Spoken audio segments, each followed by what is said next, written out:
Hello అండి. అందరికీ నమస్తే. Welcome back to Sowji's kitchen. ఈరోజు మనం శ్రావణ మాసంలో వరలక్ష్మి వ్రతానికి చేసుకునే ప్రసాదాలలో 2 రకాల ప్రసాదాలు రవ్వ కేసరి, ఇంకా కొబ్బరి రైస్ ఎలా చేసుకోవాలో చూద్దాం. చాలా తక్కువ టైంలో చేసుకునే చాలా మంచి ప్రసాదం రెసిపీస్ అండి. ఈ కొబ్బరి రైస్ అయితే మీరు పిల్లలకి లంచ్ బాక్స్‌కి కట్టినా చాలా టేస్టీగా ఉంటుంది. మరి ముందుగా మనం రవ్వ కేసరి ఈజీగా ఎలా చేసేసుకోవచ్చో చూద్దాం. ముందుగా స్టవ్ ఆన్ చేసి ఒక పాన్ పెట్టుకోండి. పాన్ చక్కగా వేడైన తర్వాత ఒక 3-4 టేబుల్ స్పూన్ల నెయ్యి వేసుకొని, నెయ్యి బాగా కాగిన తర్వాత కొంచెం జీడిపప్పు, కొంచెం బాదం పప్పు మీడియం ఫ్లేమ్‌లో దోరగా వేయించుకోవాలి. ఇలా జీడిపప్పు రంగు మారుతున్న టైంలో దీంట్లో మనం కిస్మిస్ అన్నది వేసుకోవాలి.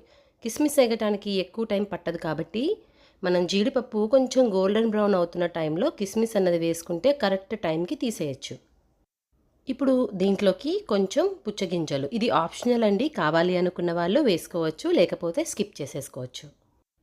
ఇప్పుడు ఇవన్నీ చక్కగా గోల్డెన్ బ్రౌన్ వేయించుకొని వేరే ప్లేట్లోకి ట్రాన్స్ఫర్ చేసుకోండి. ఇప్పుడు అదే ప్యాన్ స్టవ్ మీద పెట్టుకొని 1 కప్పు బొంబాయి రవ్వ వేసుకొని చక్కగా గోల్డెన్ బ్రౌన్ వచ్చేంత వరకు మీడియం ఫ్లేమ్ మీద వేయించుకోవాలి. మీకు కావాలనుకుంటే ఇంకొక టేబుల్ స్పూన్ నెయ్యి దీంట్లో మీరు యాడ్ చేసుకోవచ్చు. ఇప్పుడు బొంబాయి రవ్వ వేయించుకోవటానికి టైం పడుతుంది కదా, ఈలోపు మనము కేసర్లోకి నీళ్ళన్నవి రెడీ చేసుకుందాం. స్టవ్ పైన ఒక గిన్నె పెట్టుకొని మనం బొంబాయి రవ్వ ఏ కప్పుతో అయితే కొలిచామో అదే కప్పుతో 4 కప్పుల నీళ్లు, అంటే 1 కప్పు బొంబాయి రవ్వకి 4 కప్పుల నీళ్ళు అనమాట. మీరు ఎక్కువ క్వాంటిటీతో చేసుకోవాలనుకున్న ఇదే కొలత అన్నది మీరు ఫాలో అయితే సరిపోతుంది. నీళ్ళు చక్కగా వేడైన తర్వాత ఇప్పుడు దీంట్లోకి మనం కుంకుమ పువ్వు అన్నది వేసుకోవాలి. మీకు కావాలి అనుకుంటే ఆర్టిఫిషియల్ కలర్స్ మీరు యాడ్ చేసుకోవచ్చండి. నేనైతే ఇక్కడ ఆర్టిఫిషియల్ కలర్స్ ఏవి ప్రిఫర్ చేయటం లేదు. ఈ కుంకుమ పువ్వు రంగు ఏదైతే ఉందో అదే కేసరికి కరెక్ట్గా నాకైతే సరిపోతుంది. ఇలా ఒక 3-4 నిమిషాల తర్వాత మనకి వాటర్ కలర్ చేంజ్ అవుతుంది. ఇలా అయినప్పుడు దీంట్లోకి కొంచెం యాలకుల పొడి వేసుకుని మీడియం ఫ్లేమ్ మీద పెట్టుకొని నీళ్ళని బాగా మరగనివ్వాలి. మనకి ఈ నీళ్లు కాగేలోపు మనం వేయించుకున్న బొంబాయి రవ్వ కూడా చక్కగా గోల్డెన్ బ్రౌన్ కలర్ వచ్చేసింది. ఖచ్చితంగా గుర్తుపెట్టుకోండి, కేసరికి వేయించుకునేటప్పుడు మనకి రవ్వ ఇలా వేగితేనే కేసరి అన్నది మంచి టేస్ట్ ఉంటుందన్నమాట. మనం వేసుకున్న నెయ్యి కూడా మనకి సపరేట్ అయిపోయి కనిపిస్తుంది. ఇప్పుడు దీంట్లోకి మనం వేడి చేసుకున్న నీళ్లు కొంచెం కొంచెంగా పోసుకుంటూ గెడ్డలన్నవి రాకుండా మెల్లిగా కలుపుకోవాలి. ఇలా వేడినీళ్ళు పోసుకోవటం వల్ల ఏంటంటే మనకి కేసరిలో గెడ్డలన్నవి రావండి. అది కూడా కాకుండా ఏంటంటే బొంబాయి రవ్వ ఏదైతే ఉంటుందో అది చాలా త్వరగా ఉడికిపోతుందనమాట.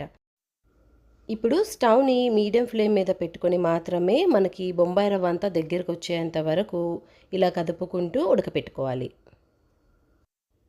ఇలా రవ్వంతా దగ్గరకు వచ్చిన తర్వాత మనం ఏ కప్పుతో అయితే రవ్వ కొలుచుకున్నామో అదే కప్పుతో 1.5 కప్పు పంచదార వేసుకొని మీడియం ఫ్లేమ్ పెట్టుకొని పంచదార మొత్తం కరిగిపోయేంత వరకు ఇలా కలుపుకుంటూ కేసరిని మనం తయారు చేసుకోవాలి.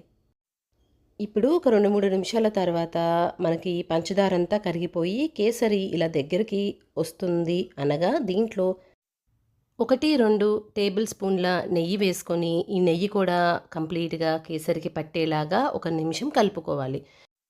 మనం ఎప్పుడు కేసరి చేసుకున్నా కేసరి మనం తినే వరకు పలచగా ఉండాలంటే ఇప్పుడు చూస్తున్నారు కదా, ఈ కన్సిస్టెన్సీ ఉన్నప్పుడు దీంట్లో మనం డ్రై ఫ్రూట్స్ అన్నవి వేసుకొని మొత్తం చక్కగా ఒకసారి కలుపుకొని స్టవ్ కట్టేసి సర్వింగ్ బౌల్లోకి తీసుకుంటే మన రవ్వ కేసరి రెడీ.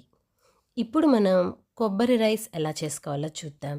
2 నిమిషాలలో అయిపోయే పర్ఫెక్ట్ ప్రసాదం అండ్ లంచ్ బాక్స్ రెసిపీ అండి. ముందుగా స్టవ్ ఆన్ చేసి ఒక ప్యాన్ పెట్టుకోండి. ప్యాన్ బాగా వేడైన తర్వాత 2 టేబుల్ స్పూన్ల నూనె, 1/2 టేబుల్ స్పూన్ నెయ్యి అండి, ఇది జస్ట్ ఫ్లేవర్ కోసం మాత్రమే అన్నమాట.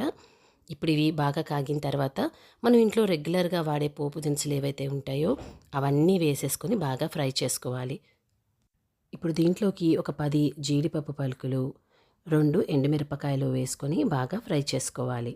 ఇప్పుడు జీడిపప్పు రంగు మారుతుంది అనగా దీంట్లోకి మీ టేస్ట్కి తగినట్టుగా పచ్చిమిరపకాయలు, కొంచెం కరివేపాకు కూడా వేసేసుకొని పచ్చిమిరపకాయలు పచ్చివాసన పోయేంత వరకు బాగా వేయించుకోవాలి. ఇప్పుడు ఒక 2 నిమిషాలకి పచ్చిమిరపకాయలు బాగా వేగి మనకి వేసుకున్న జీడిపప్పు గోల్డెన్ బ్రౌన్ అయిన తర్వాత 1 కప్పు తురుముకున్న పచ్చి కొబ్బరి వేసుకోవాలి. ఈ పచ్చి కొబ్బరి కూడా ఎంత లేదన్నా దగ్గర ఒక 2-3 నిమిషాలు మీడియం ఫ్లేమ్ పైన బాగా వేయించుకోవాలండి.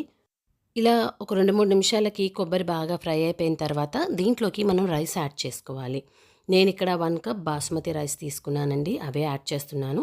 మీరు ఈ రైస్ ఎప్పుడైనా సరే ఇలా చేసుకోవాలి అనుకున్నప్పుడు కొబ్బరి రైస్ లాగా బాగా గుర్తుపెట్టుకోవాల్సిన విషయం ఏంటంటే రైస్ అన్నది పొడి పొడిగా ఉండాలి. అంటుకోకుండా ఇలా పొడి పొడిగా ఉంటేనే ఈ రైస్ అన్నది టేస్ట్ ఉంటుందండి. కాబట్టి మీరు రైస్ ఉడకపెట్టుకునేటప్పుడే ఇలా పొడి పొడిగా ఉండేలాగా చూసుకోవాలి. ఇప్పుడు మనం వేసుకున్న అన్ని ఫ్లేవర్స్ కూడా ఈ రైస్కి పట్టేలాగా హై ఫ్లేమ్ పెట్టుకొని ఈ రైస్ని ఒక 2 నిమిషాలు టాస్ చేసుకోవాలి. ఇలా ఒక 2 నిమిషాలు టాస్ చేసుకున్నాక దీంట్లోకి మనం సాల్ట్ అన్నది యాడ్ చేసుకోవాలి. ఇప్పటి వరకు మనం సాల్ట్ అన్నది వేసుకోలేదండి. కాబట్టి మీ రుచికి తగినట్టుగా మీరు సాల్ట్ అన్నది ఇక్కడ యాడ్ చేసుకోవచ్చు. ఇప్పుడు వేసుకున్న సాల్ట్ కూడా కంప్లీట్గా రైస్కి పట్టేలాగా కలుపుకొని హై ఫ్లేమ్ పైన ఒక 2 నిమిషాలు బాగా ఫ్రై చేసుకోవాలి. ఇప్పుడు ఒక 2 నిమిషాల తర్వాత ఇలా సన్నగా కట్ చేసుకున్న కొత్తిమీర వేసేసుకొని స్టవ్ కట్టేసుకోవటమేనండి. అంతే అండి. చూశారు కదా ఎంత ఈజీగా ఎటువంటి కంగారు లేకుండా పర్ఫెక్ట్‌గా మనం 2 రకాల ప్రసాదాలు తక్కువ టైంలో ప్రిపేర్ చేసుకోవచ్చు. ఈ వీడియో మీకు నచ్చినట్లయితే ఒక లైక్ చేయండి. మీ ఫ్రెండ్స్ అండ్ రిలేటివ్స్ అందరితో షేర్ చేయండి. ఇలాంటి మరికొన్ని ఈజీ అండ్ సింపుల్ రెసిపీస్ కోసం మన ఛానల్ని సబ్స్క్రైబ్ చేయటం మర్చిపోమాకండి. Thanks for watching.